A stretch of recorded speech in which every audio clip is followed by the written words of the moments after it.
When developing an Angular app, you will most likely run into a scenario in which you need to use the same code across multiple components. So you may even need to share data between these components, or you may need to fetch data from a database of some sort. So it's these times when creating an Angular service makes sense. So an Angular service is simply a function that allows you to access its defined properties and methods, and it also helps keep your coding organized. So with that said, let's go ahead and get started. So this tutorial is a part of our free Angular 4 course, and we've already established a project that was generated with the Angular command line interface. So I'm going to assume if you're following along with this course that you've already done that. So if not, use the Angular CLI to generate a project, and then you can hop right in. So it allows us to generate the Angular CLI that is a service.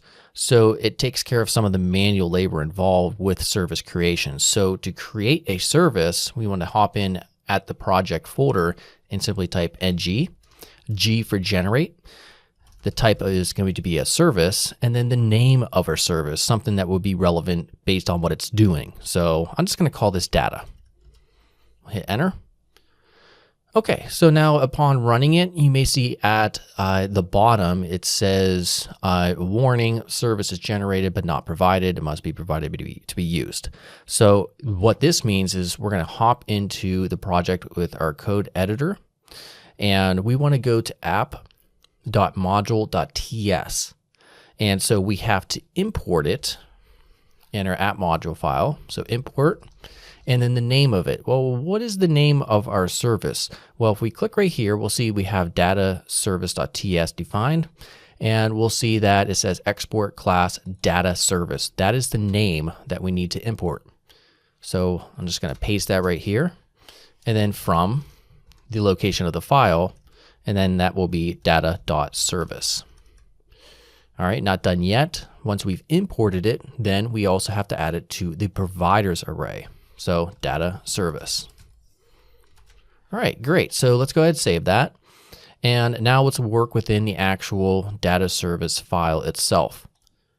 Okay, so it looks actually fairly similar. Let me increase the size just a bit, to a component, except that it's importing an injectable, as we can see on line 1, and also it's using it as a decorator on line 3.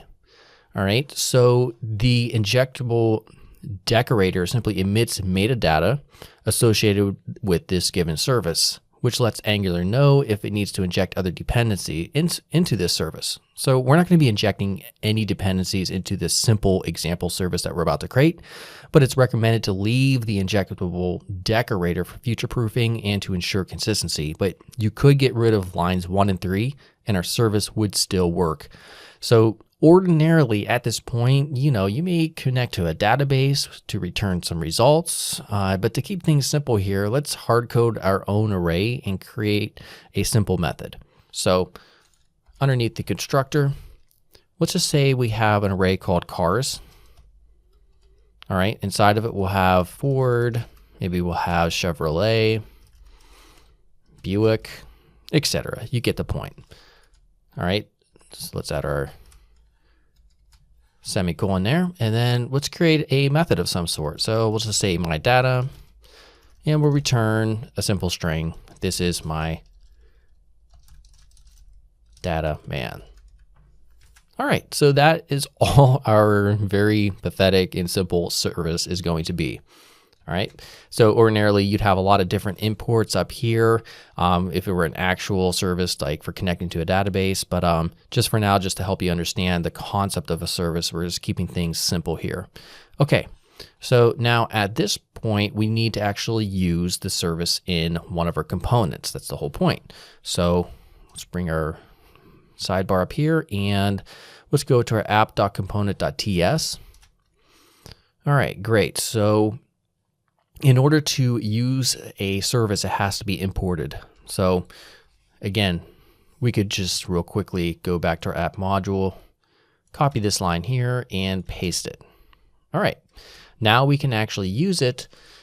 First, we have to use it through dependency injection, which is done through the constructor. So we add our constructor here. All right, and then inside of it, we simply add private And then we'll create a name to access this service. So we'll call this data service and data service, which is coming from what we imported up here with the name of it. All right, so now we can access it. Let me go ahead and get rid of this real quickly. That's from the previous lesson. And to use it, let's use the ng-on-init lifecycle hook. And this simply means that anything defined within this method called ng-on-init will run when the component loads. So let's go ahead and access the cars array that we created. So we'll just console log it for now. This.data service.cars. All right. Let's also create a property of some sort that we can use in our template up here through interpolation. So let's create a name, some property of type string, make it equal nothing. And then when this is ran on ng-on-init, we'll say this.someProperty equals this.dataService. And we'll call that method myData. All right, great. So let's save. Come up to our template. We'll get rid of our h1. We'll just add a p tag, and through interpolation, some property. All right, let's go back to our console. Make sure you save it. We'll run ng-serve if you don't have it currently running. All right, there should be no errors showing up. If there are, then just, ascertain what it is based on the error. Use Google if you need to figure out. Just go back through the steps, make sure there was no typos or you didn't miss any steps. Though if everything turns out good here as it is on mine, go to the browser and go to localhost 4200. And we could see we have our method returning our string right here. And then if we hit Control-Shift-I, go to the console, we could see our array that was coming out here with Ford, Chevrolet, and Buick. All right, so this in a nutshell are how Angular services work. So you create services that are specific to a given purpose, which can be reused across multiple components in your Angular app.